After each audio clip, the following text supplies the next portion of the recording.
सचिवों को दिए कई महत्वपूर्ण निर्देश। रामगढ़ विधानसभा उपचुनाव में जीत के लिए एनडीए और यूपीए ने झोंकी ताकत। सभी दलों के बड़े नेता चुनाव प्रचार में उतरे। मुख्यमंत्री आज दुलमी में करेंगे चुनावी जनसभा। राज्य के कई जिलों में जंगली हाथियों का आतंक बढ़ा। रांची जिले के इटकी में 5 लोगों को हाथी ने कुचला, 4 की मौत। एहतियात के तौर पर इलाके में धारा 144 लागू। और ईसाई धर्मावलंबियों का राख बुधवार के साथ ही आज से चालीसा काल की शुरुआत। सभी चर्चों में होंगे विशेष मिस्सा अनुष्ठान।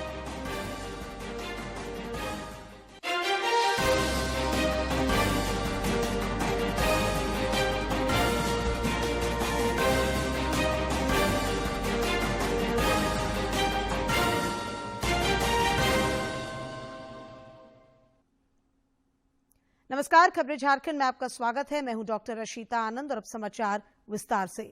प्रधानमंत्री नरेंद्र मोदी ने देशवासियों, खासकर युवाओं से सर्वश्रेष्ठ पर्यटन ग्राम प्रतियोगिता में भाग लेने का आग्रह किया है।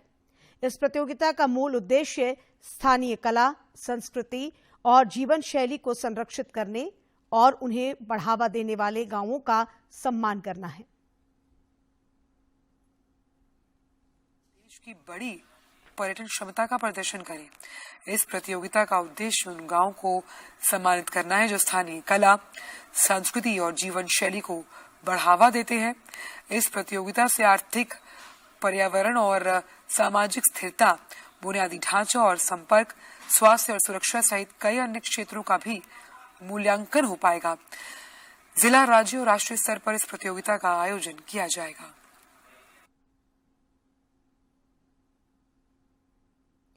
देश में एयर कनेक्टिविटी में लगातार बढ़ोतरी हो रही है। इसे लेकर केंद्रीय नागरिक उड्डयन मंत्री ने एक ट्वीट किया है, जिसे प्रधानमंत्री ने रीट्वीट किया है।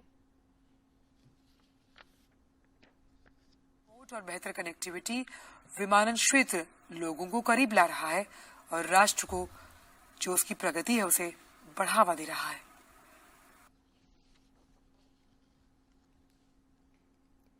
मुख्य सचिव सुखदेव सिंह ने 27 फरवरी से शुरू होने वाले बजट सत्र के सफल संचालन को लेकर सभी वरीय पदाधिकारियों को कई निर्देश जारी किए हैं। उन्होंने सभी विभागों को एक कोषांग बनाने को कहा है, जो सत्र के दौरान पूछे जाने वाले प्रश्नों के उत्तर प्रारूप को तैयार कर विभागीय सचिव और मंत्री का अनुमोदन लेते हुए विधानसभा सचिवालय को उपलब्ध कराएगा। मुख्य सचिव ने सत्र के दौरान सभी वरीय अधिकारियों को मुख्यालय में मौजूद रहने को कहा है। उन्होंने पदाधिकारियों को उनके विभाग से संबंधित प्रश्न सदन में रखे जाने के दौरान निश्चित रूप से पदाधिकारी दीर्घा में उपस्थित रहने को कहा है। रामगढ़ विधानसभा उपचुनाव को लेकर यूपीए और एनडीए दोनों ने अपनी पूरी ताकत झोंक दी है। दोनों ही गठबंधन के बड़े नेता चुनाव प्रचार में उतर गए हैं। यूपीए की ओर से मुख्यमंत्री हेमंत सोरेन आज दुलमी में चुनावी सभा को संबोधित करेंगे। वहीं एनडीए के कई बड़े नेता रामगढ़ के विभिन्न क्षेत्रों में चुनाव प्रचार कर रहे हैं। इनमें भाजपा विधायक दल के नेता बाबूलाल मरांडी और आजसू पार्टी के प्रमुख सुदेश कुमार महतो शामिल हैं। गौरतलब है कि रामगढ़ विधानसभा उपचुनाव के सिलसिले में आगामी 27 फरवरी को मतदान होना है, जबकि मतों की गिनती 2 मार्च को कराई जाएगी। चुनाव प्रचार के लिए प्रत्याशियों के पास अब काफी कम समय बचा है। ऐसे में सभी दलों के शीर्ष नेता लगातार चुनाव प्रचार को लेकर रामगढ़ विधानसभा क्षेत्र में भ्रमणशील हैं। झारखंड मुक्ति मोर्चा का कांग्रेस प्रत्याशी बजरंग महतो को समर्थन प्राप्त है। वहीं भाजपा आजसू पार्टी की उम्मीदवार सुनीता चौधरी को समर्थन दे रही है। रामगढ़ विधानसभा उपचुनाव को लेकर चुनाव यूपीए और एनडीए के नेताओं ने अपनी ताकत झोंक दी है। सभी अपने अपने प्रत्याशी की जीत का दावा कर रहे हैं। एनडीए प्रत्याशी सुनीता चौधरी के पक्ष में आज उत्तर प्रदेश से राज्यसभा के सदस्य लक्ष्मीकांत वाजपेयी ने पन्ना प्रमुखों से सीधी बातचीत की। उन्होंने कहा कि चुनाव में करिश्माई राष्ट्रीय नेतृत्व और बूथ पर संगठन की शक्ति चुनाव की जीत का कारण बनती है। देखिए, चुनाव में करिश्माई राष्ट्रीय नेतृत्व और बूथ पर संगठन की शक्ति चुनाव की जीत का कारण बनती है। उधर आजसू पार्टी के सुप्रीमो सुदेश महतो ने कहा कि चूल्हा प्रमुख के रूप में हमने जो सेवा की जिम्मेदारी कार्यकर्ताओं को दी है, उसकी चर्चा सूबे के मुख्यमंत्री भी कर रहे हैं। तो जो इस क्षेत्र का माहौल बना है, जो जिम्मेदारी बंटी है, जिम्मेदारी की चर्चा होगी और चूल्हा प्रमुख के रूप में जो कंसेप्ट यहाँ पर आया, जो जिम्मेदारी लोगों ने लिया सेवा का, वो निश्चित रूप से श्रीमुख से आज इस राज्य के मुखिया ने भी दोहराया है। कांग्रेस के प्रदेश प्रभारी अविनाश पांडे ने यूपीए प्रत्याशी बजरंग महतो की जीत सुनिश्चित करने के लिए बूथ स्तरीय कार्यकर्ताओं के सम्मेलन को संबोधित किया। हमारे जो बूथ और प्रखंड के अध्यक्ष थे, मात्र उनकी ही एक औपचारिक समीक्षा बैठक थी, जिसमें इन दिनों में किए गए कार्य और 27 तारीख की इस चुनौती को किस प्रकार से हम सब एकजुट होकर सफलतापूर्वक इसमें विजय हासिल कर सकते हैं, उस रणनीति पर चर्चा हुई। इस दौरान कांग्रेस विधायक जयमंगल सिंह उर्फ अनूप सिंह ने उपचुनाव में यूपीए प्रत्याशी की जीत का दावा किया। देखिए, ये एनडीए यूपीए की लड़ाई नहीं है, ये एक सच्चे उम्मीदवार और एक ठग उम्मीदवार की लड़ाई है। और रामगढ़ की जनता को ठगा किसने और रामगढ़ की जनता के लिए बलिदान किसने दिया है, ये आज सभी को मालूम है। रामगढ़ उपचुनाव में दोनों गठबंधन के नेता भले ही अपने अपने प्रत्याशी की जीत का दावा कर रहे हों, लेकिन जनता सोच समझकर मतदान करने का मन बना चुकी है। कुछ भी हो, मुकाबला दिलचस्प होने वाला है। 27 फरवरी को प्रत्याशियों की किस्मत ईवीएम में कैद हो जाएगी। रामगढ़ से के तिवारी की रिपोर्ट। वित्त मंत्रियों और केंद्रीय बैंकों के गवर्नरों की प्रथम G20 बैठक 24 फरवरी और 25 फरवरी को कर्नाटक के बेंगलुरु में होगी। इससे पहले आज बेंगलुरु में G20 के उप वित्त मंत्रियों और केंद्रीय बैंकों के उप प्रमुखों की बैठक हो रही है। इसका उद्घाटन सूचना और प्रसारण मंत्री अनुराग सिंह ठाकुर ने किया। उप मंत्रियों और केंद्रीय बैंकों के उप प्रमुखों की बैठक हो रही है। इस बैठक का उद्घाटन सूचना और प्रसारण मंत्री अनुराग सिंह ठाकुर ने किया। उन्होंने कहा कि भारत G20 वसुदेव कुटुंबकम की थीम एक पृथ्वी एक परिवार एक भविष्य पर अध्यक्षता करते हुए सभी जीवन, मानव, पशु, पौधे के मूल्य को बेहतर बनाती है। उन्होंने कहा कि वैश्विक अर्थव्यवस्था कोविड महामारी के प्रभाव का सामना कर रही है। G20 पूर्वगामी वैश्विक समाधान खोजने में महत्वपूर्ण योगदान दे सकता है। The lingering effects of the COVID-19 pandemic, food and energy insecurity, broad-based inflation, heightened debt vulnerabilities, worsening climate change, and geopolitical tensions.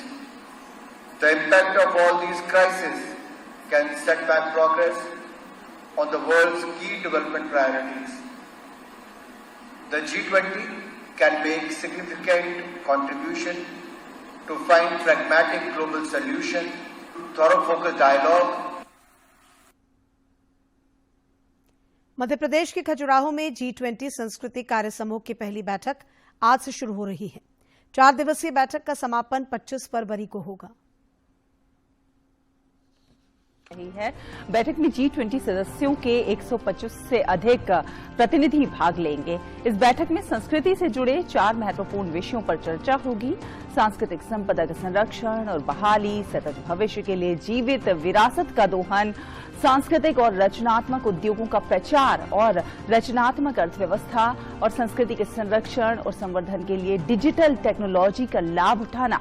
बैठक के पहले दिन आज सांस्कृतिक संपदा का संरक्षण और बहाली पर आधारित प्रदर्शनी भी लगाई जाएगी, जिसमें विदेशों से वापस लाई गई 25 मूर्तियां होंगी। आज सुबह सबसे पहले रन फॉर कल्चर का आयोजन किया जा रहा है।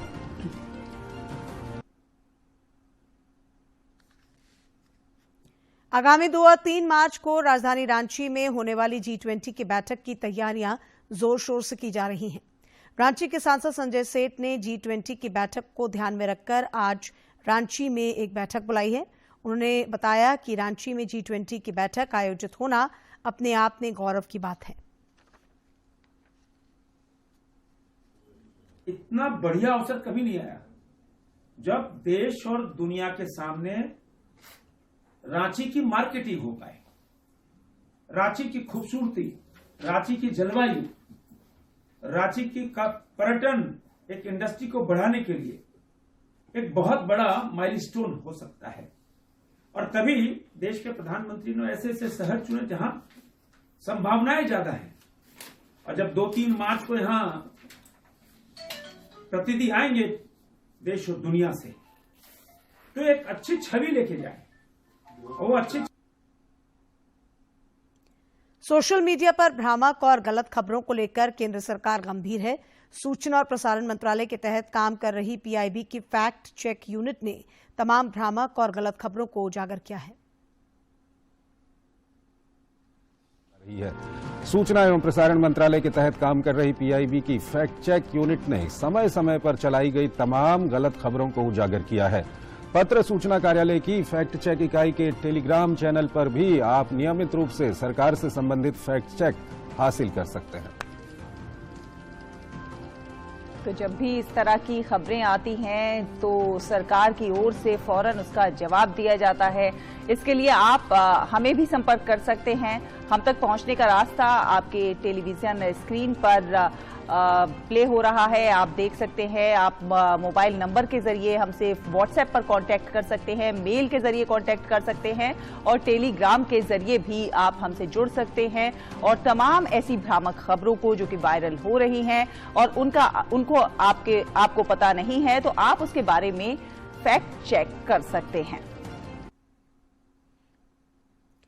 राज्य के कई जिलों में पिछले कुछ दिनों से जंगली हाथियों का आतंक बढ़ गया है। रांची जिले के इटकी में कल 5 लोगों को झुंड से बिछड़े एक जंगली हाथी ने कुचल दिया, जिनमें से 4 की मौत हो गई, जबकि गंभीर रूप से घायल का इलाज चल रहा है। वहीं रांची जिला प्रशासन की ओर से एहतियात के तौर पर इलाके में धारा 144 लगा दी गई है। इसके तहत प्रभावित क्षेत्र में 5 या इससे अधिक व्यक्तियों के एक जगह जमा होने पर रोक लगा दी गई है। प्रशासन की ओर से यह प्रयास किया जा रहा है कि हाथी शहरी क्षेत्र में प्रवेश न करें, जंगल की ओर सुरक्षित चले जाएं। सूत्रों से मिली जानकारी के अनुसार झुंड से बिछड़े कुछ हाथी अभी भी रांची जिले के बेड़ो प्रखंड के चचगूरा गांव में डेरा डाले हुए हैं। वनकर्मी जंगली हाथियों से निजात दिलाने के लिए क्षेत्र में कैंप कर रहे हैं। गौरतलब है कि पिछले 3 दिनों से राज्य में जंगली हाथियों ने 13 लोगों की जान ले ली है। इनमें लोहरदगा में 5 और इटकी में 4 लोगों को जंगली हाथी ने पटक कर मार डाला है। इससे पहले जंगली हाथी ने जामताड़ा में 1, लातेहार, गुमला और पलामू में 1 ग्रामीण की जान ले ली है।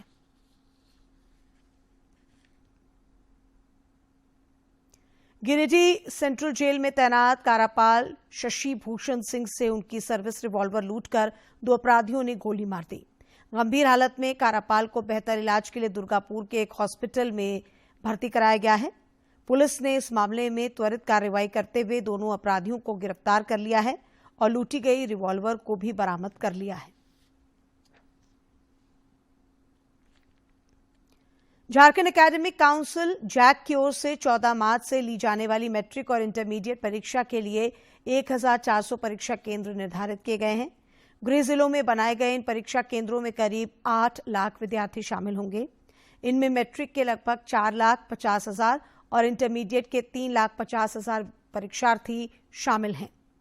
जैक अध्यक्ष ने बताया कि इस बार परीक्षा OMR शीट और उत्तर पुस्तिका दोनों पर ली जाएगी। उन्होंने बताया कि परीक्षा फल का प्रकाशन जून के प्रथम सप्ताह में कर दिया जाएगा। राजधानी रांची के मोराबादी मैदान में आज से पर्यावरण मेला का शुभारंभ हो रहा है। विधायक सरयू राय ने कहा है कि जनमानस में पर्यावरण संरक्षण के प्रति रुचि बढ़ाने के उद्देश्य से इस मेले का आयोजन किया जा रहा है।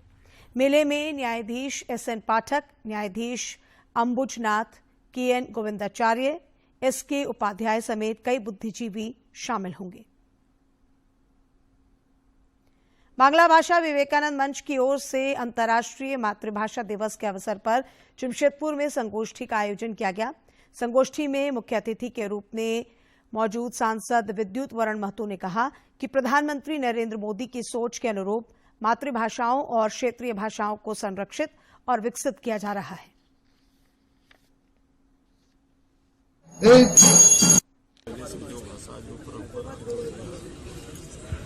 लोग कहते थे बहुत सारे ऐसा भाषा है जो धीरे धीरे विलुप्त होता है। तो ऐसी परिस्थिति में आज भाषा दिवस के ऊपर में बांग्ला भाषा भाषी के लोग, उड़िया भाषा भाषी के लोग और भी जो क्षेत्रीय भाषा है सभी लोग अपना भाषा से प्रेम करते हैं। और अभी एजुकेशन पॉलिसी है देश के यशस्वी प्रधानमंत्री भाई नरेंद्र मोदी जी ने कहा कि क्षेत्रीय भाषा को बढ़ावा देने से बच्चे जो छात्र हैं वो उसका शिक्षा दीक्षा में वो लोग ज्यादा समझेंगे और उसको बेहतर समझ के समाज के काम में ला सकते।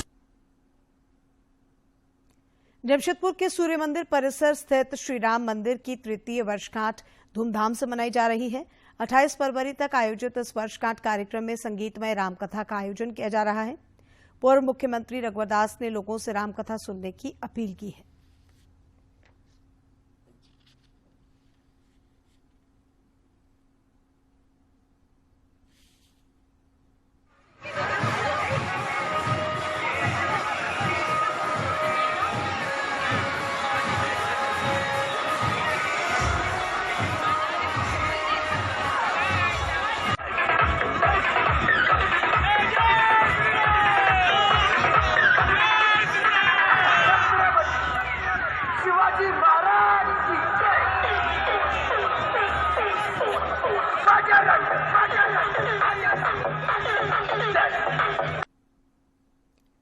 आज रात बुधवार है और आज से ही पूरे विश्व के ईसाई संप्रदाय के लोगों के लिए चालीसा काल की शुरुआत होती है, जिसे पुण्य काल भी कहा जाता है। आज सभी गिरजाघरों में विशेष पूजा आराधना होती है और सभी ईसाई धर्मावलंबी आज अपने माथे पर राख लगाकर ईसा के बलिदान को याद करते हैं। इसीलिए आज के दिन को राख बुधवार भी कहा जाता है।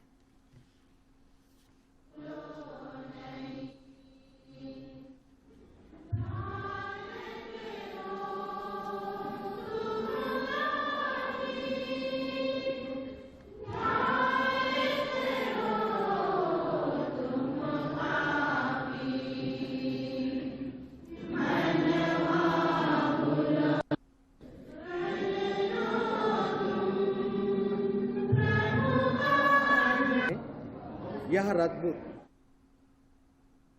विशेषकर ईसाइयों को प्रभु यीशु ख्रीस्त के दुख, पीड़ा, मरण और पुनरुत्थान को याद दिलाती है और हमारे लिए विशेषकर विश्वासियों के लिए यह पश्चाताप करने का अवसर है, जिसे अपने मानवीय अवगुणों को, जो भी हम अवगुणों पाते हैं हमारे जीवन पर, से छुटकारा पाने के लिए हम तपस्या करते हैं।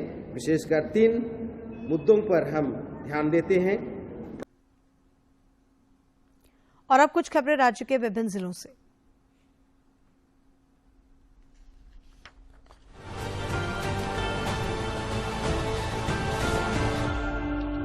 बोकारो के उपायुक्त ने बर्ड फ्लू से मुर्गियों की मौत के बाद संबंधित अधिकारियों के साथ बैठक की। इस दौरान उन्होंने केंद्र और राज्य सरकार द्वारा जारी एसओपी का पालन सुनिश्चित करने का निर्देश दिया। उन्होंने लोगों से अपील की कि वे मुर्गी और बत्तख खाने से परहेज करें। गोड्डा के उपायुक्त ने समाहरणालय परिसर में महिला बाल विकास और सामाजिक सुरक्षा विभाग की समीक्षा की। इस दौरान उन्होंने झारखंड महिला विकास समिति द्वारा संचालित तेजस्विनी परियोजना अंतर्गत जिले में हो रहे कार्यों की जानकारी ली। गोड्डा में जिला स्तरीय सड़क सुरक्षा समिति की बैठक हुई। बैठक में वाहन चेकिंग अभियान, ओवरलोडिंग, हेलमेट चेकिंग अभियान चलाने, यातायात व्यवस्था को सुव्यवस्थित करने हेतु संबंधित पदाधिकारियों को आवश्यक दिशा निर्देश दिए। गुमला जिले में स्कूली बच्चों को सड़क सुरक्षा से संबंधित जानकारियां दी जा रही हैं। इस दौरान युवाओं को जिम्मेदार राहगीर बनने, सड़क सुरक्षा से संबंधित प्रतीक को समझने से संबंधित जानकारी दी गई। कोडरमा के उपायुक्त आदित्य रंजन ने विभिन्न प्रखंडों से आए आमजनों की समस्याओं से रूबरू हुए। इस दौरान उन्होंने आमजनों की समस्याओं को सुना और संबंधित पदाधिकारियों को उचित कार्रवाई करने का निर्देश दिया। बोकारो के उपायुक्त ने होली एवं शबे बारात को लेकर विधि व्यवस्था संधारण को लेकर बैठक की। बैठक में शांतिपूर्ण एवं सौहार्दपूर्ण माहौल में पर्व संपन्न कराने को लेकर सभी बीडीओ, सीओ और थाना प्रभारी को अलर्ट मोड में रहने और सूचना तंत्र को सक्रिय रखने का निर्देश दिया। कोडरमा जिले के चंदवारा प्रखंड के बड़की धमराय पंचायत भवन में डीईजीएस कंप्यूटर ट्रेनिंग सेंटर का शुभारंभ किया गया। मौके पर विधायक अमित यादव, जिप अध्यक्ष और उपायुक्त समेत कई गणमान्य लोग मौजूद थे। इस दौरान सभी वर्ग के लोगों से कंप्यूटर का प्रशिक्षण प्राप्त करने का आह्वान किया गया। पूर्वी सिंहभूम के उपायुक्त विजया जाधव ने जिला समन्वय समिति की बैठक में सभी प्रखंडों के वरीय प्रभारी और बीडीओ को विकास योजनाओं के क्रियान्वयन की सतत निगरानी करने का निर्देश दिया। इस दौरान उन्होंने अधिकारियों को विभिन्न जन कल्याणकारी योजनाओं को 15 मार्च तक पूरा करने का निर्देश दिया। गुमला जिले के सिसई प्रखंड के सभी टीबी मरीजों को पोषण किट देकर टीबी मुक्ति की दिशा में महत्वपूर्ण कदम उठाया गया। जिले के उपायुक्त ने ट्वीट कर बताया कि गुमला जिला अब देश के चुनिंदा जिलों में शुमार हो गया है, जहां 100% टीबी मरीजों को निक्षय मित्र और मासिक पोषण किट की सुविधा उपलब्ध कराई गई है। पलामू के उपायुक्त ए दोड्डे ने जनता दरबार में आए लोगों की समस्याओं को सुना। इस दौरान जिले के विभिन्न प्रखंडों से पहुंचे ग्रामीणों ने अपनी अपनी समस्याओं से उपायुक्त को अवगत कराया और त्वरित समाधान का अनुरोध किया। जिले के नावाडी प्रखंड के कैलाश स्मारक उच्च विद्यालय नारायणपुर में विशेष दिव्यांग शिविर का आयोजन किया जा रहा है। जिले के उपायुक्त ने दिव्यांगजनों से अपील की है कि वे शिविर में उपस्थित होकर अपना दिव्यांगता प्रमाण पत्र प्राप्त करें।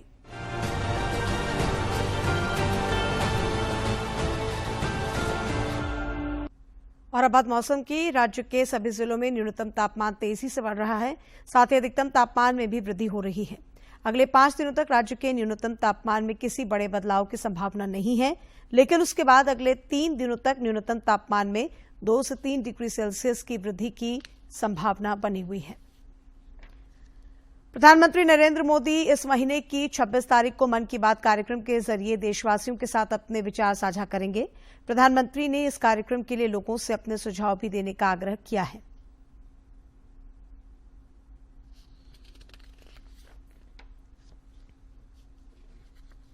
इससे कहानी कुछ सफलताओं की, अनकही विरासत की, उम्मीदें नए भारत की। महीने के आखिरी रविवार का रहता है इंतजार। ब्रह्मपुत्र के घाट से हिमालय के विस्तार तक होती है मन की बात प्रधानमंत्री के साथ। तो सुनिए इस महीने 26 फरवरी सुबह 11 बजे आकाशवाणी और दूरदर्शन के सभी चैनलों पर। आप भी माननीय प्रधानमंत्री के मन की बात का हिस्सा बन सकते हैं। इसके लिए आप अपने सुझाव post box number 111 Akashvani Delhi पर भेज सकते हैं या फिर नमो ऐप या माई गव के ओपन फोरम में पोस्ट कर सकते हैं। तो याद रखें, रविवार 26 फरवरी सुबह 11 बजे मन की बात।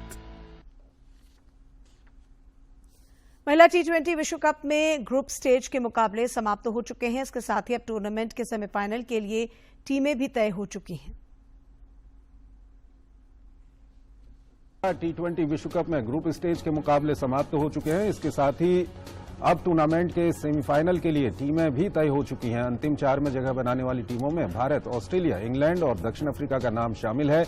महिला T20 विश्व कप के पहले सेमीफाइनल में भारत का सामना ऑस्ट्रेलियाई महिला टीम से गुरुवार को होगा, जबकि दूसरे सेमीफाइनल में इंग्लैंड की महिला टीम दक्षिण अफ्रीका से भिड़ेगी। में चल रहे महिला T20 विश्व कप टूर्नामेंट में ग्रुप बी के आखिरी मैच में इंग्लैंड ने पाकिस्तान को 114 रन से करारी शिकस्त दी। हालांकि इंग्लिश टीम पहले ही सेमीफाइनल में पहुंच चुकी है। और अब देखते हैं कारोबार जगत से जुड़ी खबरें। विकास की भारत की आकांक्षाओं को आगे बढ़ाने के लिए अगले 5 वर्षों में 20-25 बिलियन डॉलर के संसाधन मुहैया कराने के एडीबी के इरादे से अवगत कराया। प्रधानमंत्री नरेंद्र मोदी के साथ अपनी बैठक में उन्होंने भारत के बुनियादी ढांचे और सामाजिक विकास, जलवायु कार्यों के लिए एडीबी के समर्थन सहित कई मुद्दों पर चर्चा की। उन्होंने भारत के G20 की अध्यक्षता पर प्रधानमंत्री को बधाई दी। एशियाई विकास बैंक के अध्यक्ष मसासुगु असाकावा ने कल नई दिल्ली में वित्त मंत्री निर्मला सीतारमण से भी मुलाकात की। इस दौरान उन्होंने कहा, कोविड महामारी से उत्पन्न व्यवधानों के बाद भी भारत मौजूदा वित्त वर्ष में 7% की अनुमानित वृद्धि के साथ सबसे तेजी से बढ़ती प्रमुख अर्थव्यवस्था बना हुआ है। एग्रीकल्चर सोसाइटी द्वारा गार्डन डेकोरेशन पर आयोजित पुरस्कार वितरण समारोह में द्वितीय पुरस्कार प्राप्त करने वाली जमशेदपुर के जिमना रोड की रहने वाली गृहिणी गीता शुक्ला ने अपने गार्डन को और सजाना संवारना शुरू कर दिया है। वे घर के कामकाज के बाद बचे हुए समय का उपयोग गार्डनिंग में करती हैं। इन दिनों उनके रूफटॉप पर बने बागीचे में हर तरह के फूल खिले हैं। उनसे प्रेरित होकर आसपास की महिलाएं भी इस कार्य में रुचि लेने लगी हैं। गार्डनिंग की रुचि रखने वाली जमशेदपुर की गीता शुक्ला ने बताया कि उन्होंने मानगो स्थित आस्था सिटी में 100 स्क्वायर फीट जगह में अपना गार्डन बनाया है। उन्होंने इस गार्डन में कई सजावटी फूलों के पौधे भी लगाए हैं। हमारा उद्देश्य है कि हमारे आसपास का एरिया, बस इतना ही उद्देश्य नहीं आसपास, बल्कि जहां तक नजर जाए वहां तक सब कुछ खूबसूरत नजर आए। हम चाहते हैं कि इसी तरह पूरी दुनिया सजी हुई रहे, जहां हम निकले वहां सुकून एक बिखरा सा मिले हमें। बस यही उद्देश्य है। एक्चुअली ये नजरों को तो सुकून देता ही है, मन को सबसे अधिक ये सुकून देता है। उन्होंने बताया कि उनके पति राजीव शुक्ला टाटा स्टील के कर्मचारी हैं, जो ड्यूटी के बाद अपना समय गार्डनिंग के कार्य में देते हैं। उन्होंने कहा कि घरेलू महिलाएं अपने खाली समय का उपयोग कर गार्डनिंग कर सकती हैं। फूलों से एक तरह से देखिए तो कोशिश यही करते हैं लोग कि वो लगा पाए, भले उनके पास समय ना हो या उतना अधिक पैशनेट ना हो, लेकिन फूलों से सभी को प्यार है। तो यहाँ जितने आसपास के हमारे फ्रेंड्स हैं, सर्कल में जितने लोग हैं, लगभग हमने क्या किया, यहीं पे ऊपर एक पार्टी अरेंज कर ली। शाम का जो चाय नाश्ता होता है, यहीं हम सारे बैठ करके इस गार्डन को एंजॉय किए। ऐसा नीचे हम सब बैठे रहते हैं, किसी का घर जाने का मन नहीं होता है। यदि आपको प्रकृति से लगाव है तो आप भी अपने खाली समय का उपयोग कर गार्डनिंग का लुत्फ उठा सकते हैं। कुछ लोग समय और जगह की कमी का बहाना बनाते हैं, पर उन्हें मालूम होना चाहिए कि आउटडोर और इंडोर के कई ऐसे पौधे हैं जिसे कम जगह और थोड़े पैसे लगाकर गार्डनिंग का शौक पूरा किया जा सकता है। जमशेदपुर से राजेश कुमार लालदास की रिपोर्ट। सिमडेगा जिले को फाइलेरिया मुक्त बनाने का अभियान जारी है। इसके तहत स्वास्थ्य केंद्रों, आंगनबाड़ी केंद्रों और विद्यालयों में लोगों एवं बच्चों को फाइलेरिया की दवा निःशुल्क दी जा रही है। 10 से 25 फरवरी तक चलने वाले इस अभियान के दौरान 3,50,000 से अधिक लोगों को फाइलेरिया की दवा देने का लक्ष्य रखा गया है।